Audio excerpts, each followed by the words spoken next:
प्रिय बच्चों नमस्कार। मैं अंजनी कुमार शुक्ला अपने YouTube चैनल अंजनी कुमार शुक्ला पर सूतपुत्र कर्ण नाटक जो उत्तर प्रदेश माध्यमिक शिक्षा परिषद की कक्षा 11 के पाठ्यक्रम में पिछले सत्र 2019-20 में सम्मिलित किया गया है। इसके पूर्व इस कक्षा में नाटक एवं खंडकाव्य दोनों पढ़ाए जाते थे। तो सूतपुत्र कर्ण उत्तर प्रदेश के जिन जिलों में पढ़ाया जाता है उन जिलों में प्रयागराज, सहारनपुर, अलीगढ़, मुजफ्फरनगर, गाजीपुर, मैनपुरी, जालौन, हरदोई और बाराबंकी जनपद आते हैं। सूतपुत्र कर्ण में 4 अंक हैं। प्रथम अंक में कर्ण के द्वारा परशुराम को गुरु बनाना है। डॉक्टर गंगा सहाय प्रेमी द्वारा लिखित नाटक सूतपुत्र के प्रथम अंक का प्रारंभ महर्षि परशुराम के आश्रम के दृश्य से होता है। धनुर्विद्या के आचार्य एवं श्रेष्ठ धनुर्धर परशुराम उत्तराखंड में पर्वतों के बीच तपस्या में लीन हैं। परशुराम ने यह व्रत ले रखा है कि वह केवल ब्राह्मणों को ही धनुर्विद्या सिखाएंगे। सूतपुत्र कर्ण की हार्दिक इच्छा है कि वह एक कुशल लक्ष्यभेदी धनुर्धारी बने।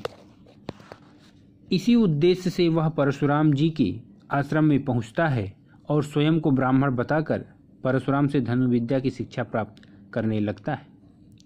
इसी दौरान एक दिन कर्ण की जंघा पर सिर रखकर परशुराम सोए होते हैं। तभी एक कीड़ा कर्ण की जंघा को काटने लगता है, जिससे रक्त बहने लगता है। कर्ण उस दर्द को सहन करता है क्योंकि वह अपने गुरु परशुराम की नींद नहीं तोड़ना चाहता। रक्त बहने से परशुराम की नींद टूट जाती है और कर्ण की सहनशीलता को देखकर उन्हें उसके क्षत्रिय होने का संदेह होता है।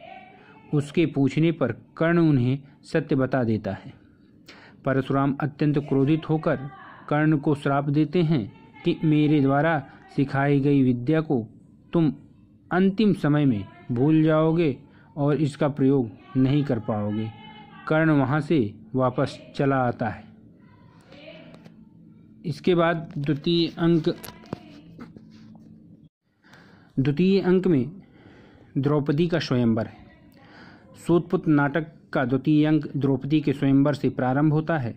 राजकुमार और दर्शक एक सुंदर मंडप के नीचे अपने अपने आसनों पर विराजमान हैं। खौलते तेल के कड़ाह के ऊपर एक खंभे पर लगातार घूमने वाले चक्र पर एक मछली है। स्वयंवर में विजयी बनने के लिए तेल में देखकर उस मछली की आंख को बेंधना है। अनेक राजकुमार लक्ष्य बेंधने की कोशिश करते हैं और असफल होकर बैठ जाते हैं। प्रतियोगिता में कर्ण के भाग लेने पर राजा द्रुपद आपत्ति करते हैं और उसे अयोग्य घोषित कर देते हैं। दुर्योधन उसी समय कर्ण को अंग देश का राजा घोषित करता है। इसके बावजूद कर्ण का क्षत्रियत्व एवं उसकी पात्रता सिद्ध नहीं हो पाती और कर्ण निराश होकर बैठ जाता है। उसी समय ब्राह्मण वेश में अर्जुन एवं भीम सभा मंडप में प्रवेश करते हैं। लक्ष्य बेंधने की अनुमति मिलने पर अर्जुन मछली की आंख बेंध देते हैं और राजकुमारी द्रौपदी उन्हें वरमाला पहना देती। अर्जुन द्रौपदी को लेकर चले जाते हैं। सूने सभा मंडप में दुर्योधन एवं कर्ण रह जाते हैं। दुर्योधन कर्ण से द्रौपदी को बलपूर्वक छीनने के लिए कहता है, जिसे कर्ण नकार देता है। दुर्योधन ब्राह्मण वेशधारी अर्जुन एवं भीम से संघर्ष करता है और उसे पता चल जाता है कि पांडवों को लाक्षागृह में जलाकर मारने की उसकी योजना असफल हो गई। कर्ण पांडवों को बड़ा भाग्यशाली बताता है और यहीं पर द्वितीय अंक समाप्त हो जाता है। तृतीय अंक में कर्ण द्वारा सूर्य की उपासना है। चूँकि अर्जुन एवं कर्ण दोनों देवपुत्र हैं, दोनों के पिता क्रमशः इंद्र एवं सूर्य अर्थात अर्जुन के पिता इंद्र एवं कर्ण के पिता सूर्य को युद्ध के समय अपने अपने पुत्रों के जीवन की चिंता हुई। इसी पर केंद्रित तीसरे अंक की कथा है। यह अंक नदी के तट पर कर्ण की सूर्य उपासना से प्रारंभ होता है। कर्ण द्वारा सूर्यदेव को पुष्पांजलि अर्पित करते समय सूर्यदेव उसकी सुरक्षा के लिए उसे स्वर्ण के दिव्य कवच एवं कुंडल प्रदान करते हैं। वह इंद्र की भावी चाल से भी उसे सतर्क करते हैं तथा कर्ण को उसके पूर्व वृत्तांत से परिचित कराते हैं। इसके बावजूद वे कर्ण को उसकी माता का नाम नहीं बताते। कुछ समय पश्चात इंद्र अपने पुत्र अर्जुन की सुरक्षा हेतु ब्राह्मण का वेश धारण कर कर्ण से उसका कवच कुंडल मांग लेते हैं। इसके बदले इंद्र कर्ण को एक अमोघ शक्ति वाला अस्त्र प्रदान करते हैं जिसका वार कभी खाली नहीं जाता। इंद्र के चले जाने के बाद गंगा तट पर कुंती आती हैं। वह कर्ण को बताती हैं कि वही उसका ज्येष्ठ पुत्र है। कर्ण कुंती को आश्वासन देता है कि वह अर्जुन के सिवा किसी अन्य पांडव को नहीं मारेगा।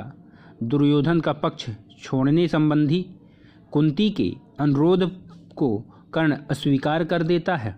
कुंती कर्ण को आशीर्वाद देकर चली जाती हैं और इसी के साथ नाटक का तृतीय अंक समाप्त हो जाता है। चौथे अंक में अर्जुन और कर्ण के युद्ध का वर्णन है।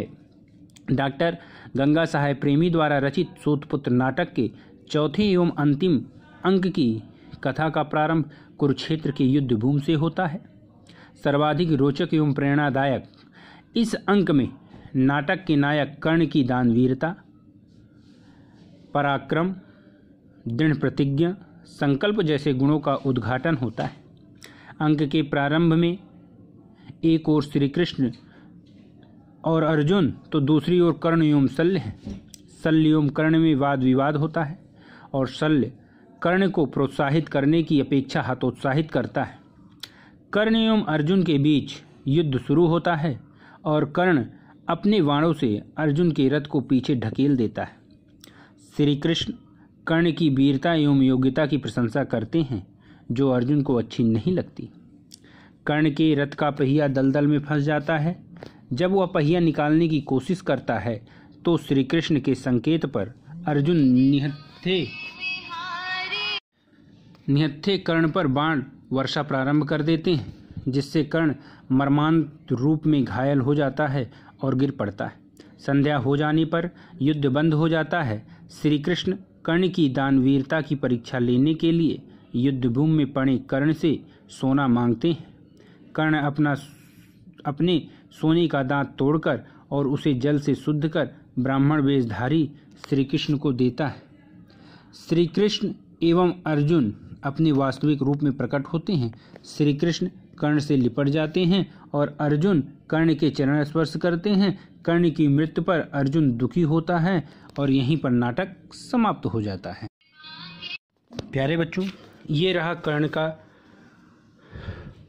चरित्र।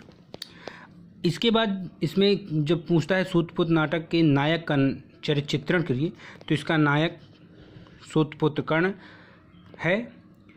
उसके हम आपको कुछ हेडिंग्स बता देते हैं जिसको आप अपने जरिए अपनी समझदारी से इस कथा के जरिए लिखिएगा। नंबर 1 गुरुभक्ति, नंबर 2 प्रवीण धनुर्धारी, तीसरा है दानवीरता, चौथी बात है नारी के प्रति श्रद्धा भाव और अंत में है सच्चा मित्र। ये रहे कर्ण के चरित्र चित्रण की प्रमुख हेडिंगें। इसी के साथ हम आपसे विदा लेते हैं। अगले एपिसोड में फिर मुलाकात होगी। तब तक के लिए नमस्कार।